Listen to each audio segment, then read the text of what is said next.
And now the Soviets themselves may, in a limited way, be coming to understand the importance of freedom. We hear much from Moscow about a new policy of reform and openness.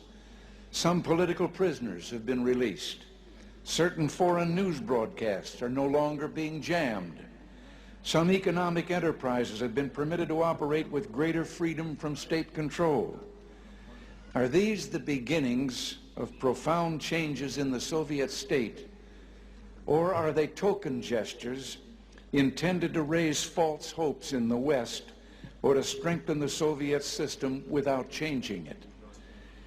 We welcome change and openness, for we believe that freedom and security go together, that the advance of human liberty can only strengthen the cause of world peace.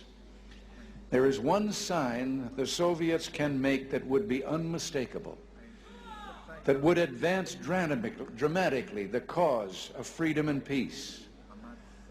General Secretary Gorbachev, if you seek peace, if you seek prosperity for the Soviet Union and Eastern Europe, if you seek liberalization, come here to this gate.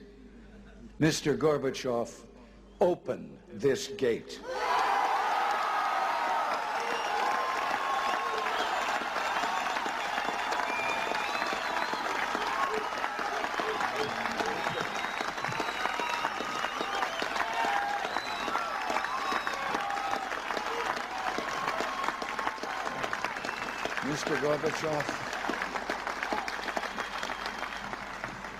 Mr. Gorbachev, tear down this wall.